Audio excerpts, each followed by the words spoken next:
അപ്പോൾ മാനിനെ എവിടേക്കും ഓടാൻ പറ്റുന്നില്ല. താൻ പൂർണ്ണ ഗർഭിണിയാണ് എന്നുള്ള ബോധവും കൂടെ മാനിനുണ്ടേ. അതുകൊണ്ട് ഇനി രക്ഷയില്ല, മരണം മുന്നിൽ കണ്ടിട്ടുള്ള ആ ഒരു ഭയത്തോട് കൂടിയിട്ടാണ് നോക്കുന്നുണ്ടായിരുന്നത്. അത് ഭീമൻ കണ്ടു.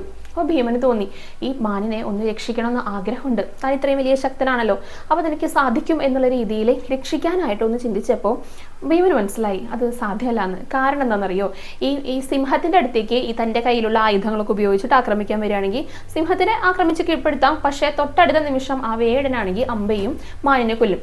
ഇനിയിപ്പോൾ വേടൻ്റെ അടുത്തേക്കാണ് അത് വേണ്ടാന്നുള്ള രീതിയിൽ പോകുകയാണെങ്കിൽ അപ്പോഴേക്കും സിംഹം വന്നിട്ട് കടിച്ചു കൊന്നിട്ടുണ്ടായിരിക്കും ഈ മാനിനെ.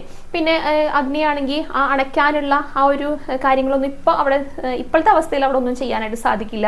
പുഴയാണെങ്കിൽ അവിടെ നിന്ന് മാറ്റാനും പറ്റില്ല. അപ്പം തന്നെ കൊണ്ട് കൂട്ടിയാൽ കൂടില്ല എന്ന് ഭീമന് നല്ല ഉറപ്പായി. പക്ഷേ ഈ മാനിനെ രക്ഷിക്കണം എന്നുള്ള ആ ഒരു ആഗ്രഹം അദ്ദേഹത്തിൻ്റെ മനസ്സിലുണ്ട്.